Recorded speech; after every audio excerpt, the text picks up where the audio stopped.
अब हम एक दूसरी घटना की तरफ चलते हैं। यह तब हुआ जब एक बार भृगु ऋषि के मन में यह विचार उत्पन्न हुआ कि त्रिदेवों में सर्वश्रेष्ठ कौन से देव हैं। इसीलिए उन्होंने तीनों देवों की परीक्षा लेने का विचार किया। सबसे पहले वह ब्रह्मलोक में गए। वहां जाकर उन्होंने ब्रह्मा जी को प्रणाम नहीं किया। यह देखकर ब्रह्मा जी को उन पर क्रोध आया। तब भृगु ऋषि भगवान शंकर के पास गए, लेकिन भगवान शंकर अपनी समाधि में लीन थे। भृगु ऋषि ने भगवान शंकर को कुछ अपशब्द कहे, परंतु भगवान शंकर ने उनकी ओर कोई ध्यान नहीं दिया और अपनी समाधि में ही लीन रहे। अब अंत में भृगु ऋषि भगवान श्री हरि विष्णु के पास गए। वहां उन्होंने देखा कि भगवान श्री हरि शेषनाग की शैया पर लेटे हुए हैं और उनकी ओर ध्यान नहीं दे रहे हैं। तब भृगु ऋषि ने क्रोध में आकर भगवान के वक्ष स्थल पर अपने पैर से प्रहार किया। इस पर भगवान श्री हरि ने भृगु ऋषि के चरण पकड़ लिए और उन्हें दबाने लगे। चरण दबाते दबाते भगवान भृगु ऋषि से कह रहे थे कि हे ऋषिवर, आपने व्यथा ही मेरे वक्ष स्थल पर प्रहार किया। मेरा वक्ष स्थल तो ब्रज के समान कठोर है और आपके चरण पुष्प के समान कोमल है। कहीं आपके चरणों में कोई चोट तो नहीं लगी? भगवान के मृदु वचन सुनकर भृगु ऋषि आत्म विभोर हो गए और भगवान से क्षमा याचना करने लगे। भगवान की इस लीला को देखकर माता लक्ष्मी अति क्रोधित हुई।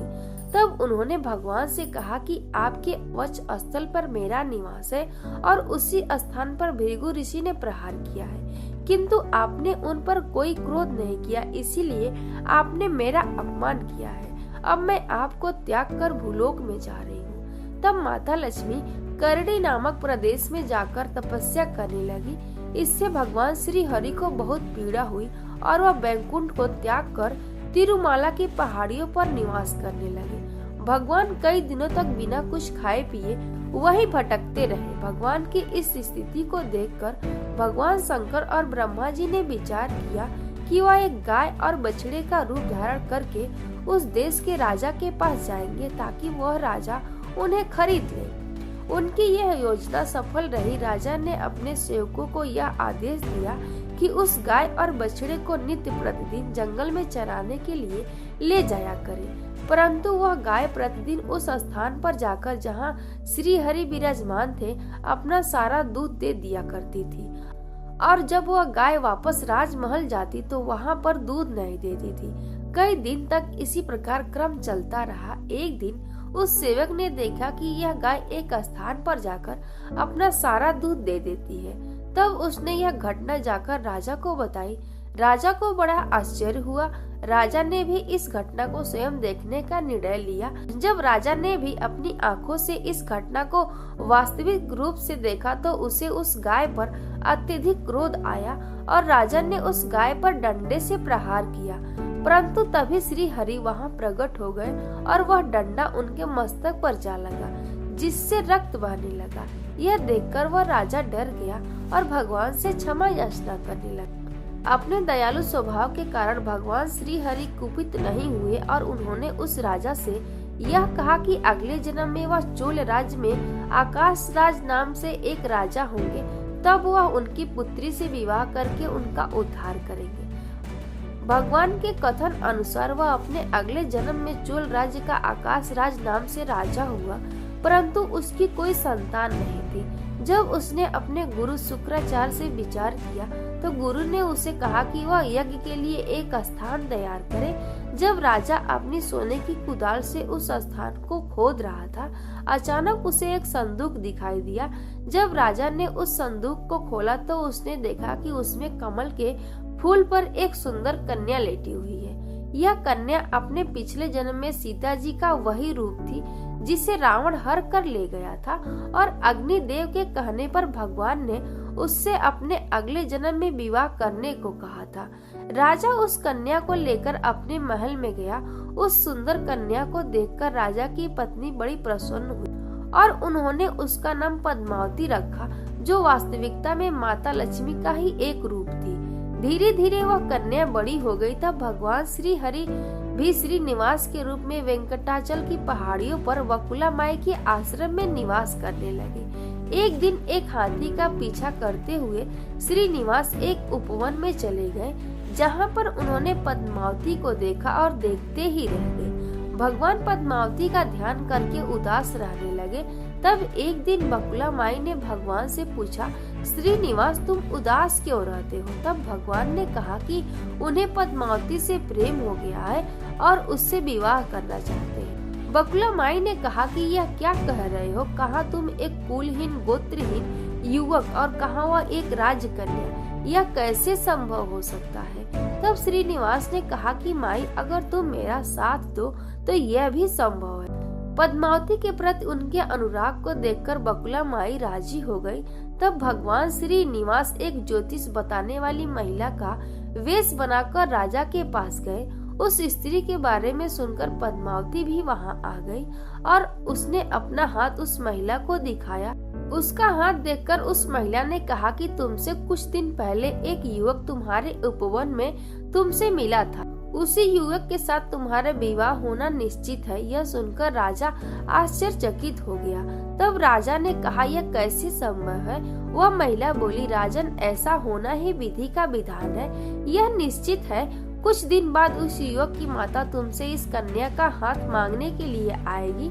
यह सुनकर राजा चिंतित रहने लगा। तब राजा ने अपने आचार्य से इसका विचार किया। आचार्य ने पद्मावती की कुंडली देखकर कहा कि हे राजा, तुम्हारी कन्या का विवाह उसी युवक से होना तय है। तुम्हारी कन्या साक्षात लक्ष्मी जी का ही रूप है और वह युवक भगवान श्री हरि के समान है, इसीलिए इसमें संशय मत करो। कुछ दिन बाद बकुला माई श्रीनिवास की माता बनकर राजा के पास गई और उनके विवाह की बात की। राजा ने इसे विधि का विधान मानकर अपनी सहमति दे दी और लग्न पत्रिका बकुला माई के पास भिजवा दी। उस लग्न पत्रिका को देखकर बकुला माई चिंतित हो गई। श्रीनिवास ने बकुला माई को चिंतित देखकर पूछा कि माता तुम क्यों चिंतित हो? तब बकुला माई ने कहा कि बेटा अभी तक तो केवल विवाह की बात थी, अब इस बात की चिंता है कि इस विवाह का खर्च कहाँ से आएगा। तब भगवान श्रीनिवास वराह स्वामी के पास गए और उनसे सहायता मांगी। वराह स्वामी ने कहा कि मेरे पास इतना धन नहीं है, हाँ अगर आप चाहे तो भगवान शंकर से सहायता मांग सकते हैं। भगवान श्रीनिवास ने शंकर जी का ध्यान किया। शंकर जी ने प्रकट होकर कहा कि मैं तो स्वयं एक ही वस्त्र में लिपटा हुआ हिमालय पर निवास करता हूँ, मेरे पास धन कहाँ है, मैं इसमें आपकी कोई सहायता नहीं कर पाऊंगा। हाँ अगर आप चाहें तो ब्रह्मा जी से निवेदन कर सकते हैं। तब भगवान श्रीनिवास ने ब्रह्मा जी का ध्यान किया। ब्रह्मा जी ने प्रकट होकर कहा कि हे प्रभु, मैंने तो सृष्टि रचने के बाद सब कुछ इंद्र को दे दिया, आप उन्हीं से सहायता मांगे। तो भगवान श्रीनिवास ने इंद्र का आह्वान किया।